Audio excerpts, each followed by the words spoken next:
Assalamualaikum qadrmenді мұсылман бауырлар. Қайырлы күн. Бүгін Кореяда ерекше күн жылы болды.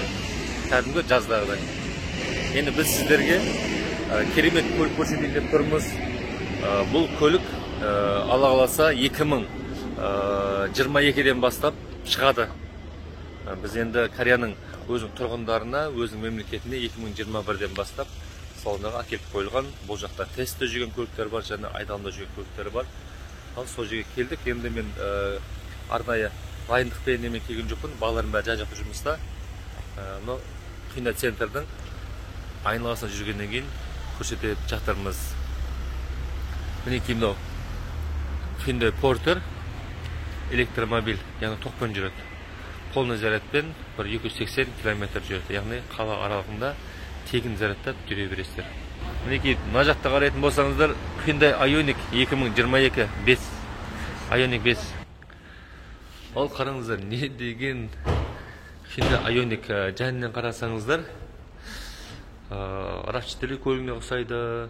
Одан кейінгі Hyundai Konaның үлкендеу, ірілеу түрі, яғни Hyundai Ioniq 5.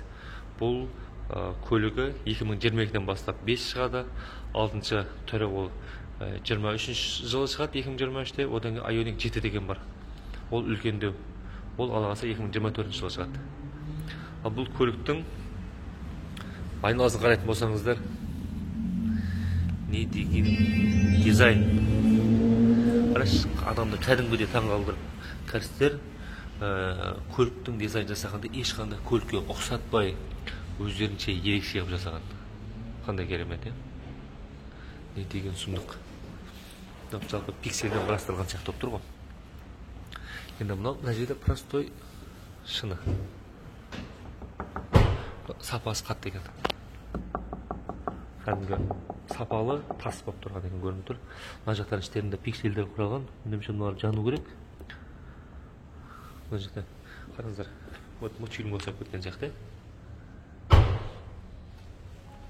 Енді бұл көліктің интернеттен обзорларын қарап жатырмыз. Өте мақтап жатыр. Мына жақтар бәрі пластмас. Магнит қатмайды осыны пластмастар. Арт жағын қарасаңыздар да, кішігірім кубик, 4 бұрышты пикселдер сияқты. Яғни пиксель деген үлкен экранның өзі осыны 4 бұрышты пикселден құрастырылған ғой. Сол сияқты бұл үлкейтілген пиксель. Арт жағын қарасаңыздар да, мына жақтарға дейін де жарық жану керек. Бірақ бұл пол комплектациясында сондай болады. Мына жағы артқы габарит, стоп, бәрі жаңа жарық шамдары. Пластмас, қатты екен көрініп тұр. Одан кейін кішкене бетті пластмас қорғап тұр.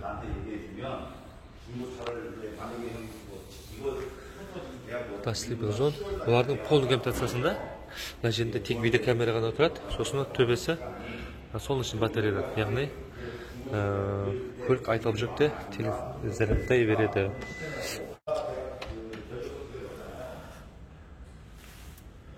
Екі мың жиырма төртінші ай деп тұр. Бұл сиденьелер. Аяқ көтергіш жоқ айтпақшы.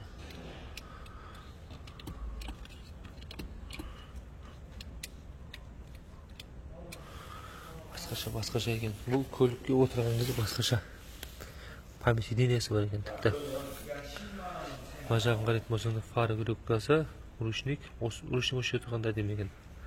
Тезонос, багаж, бұл мата. Бұл көлікте енді матадан жасалған, яғни велюр. Меніңше бұл колонка деп ойлаймын. Енді басқа зат бар. Мүмкін микрофон. 4 километр. Отандық көрсе бола ма екен?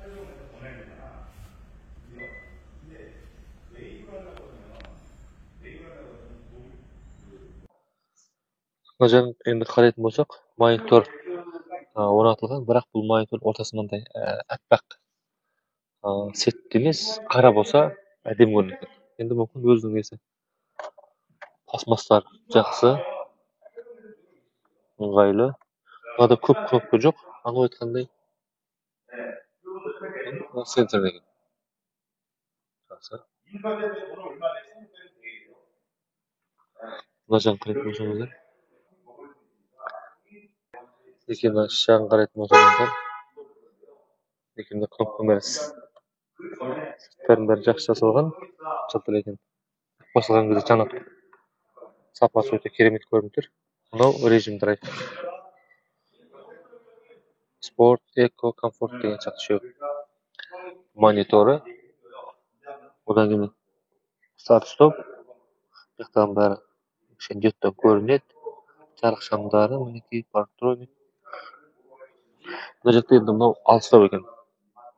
Мынақа қол жеткізіп бір зат салу кішкене қиындау. Ол да өздерінің несі шығар, дұрыс шығар. Бірақ мына жақта алдылар ашық.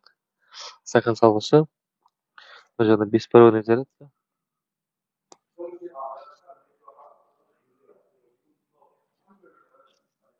Мына жақтарында USB зарядтайтын, яғни 3 USB. Жоқ, мынау енді телефон андай аппараттар қосатын ғой. Зат салатын. Ақтөре қат жақта. Мынау зат салатын. Сапасы өте жақсы, жоғары. Мынау тұрма ғой, адам аяғына кедергі болды.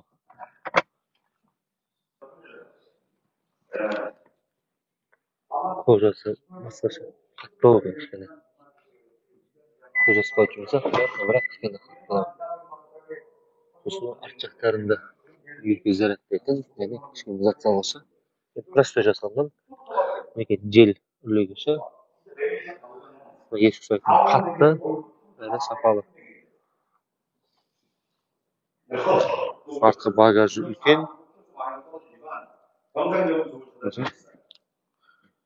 Ол үрлегіш және бұл.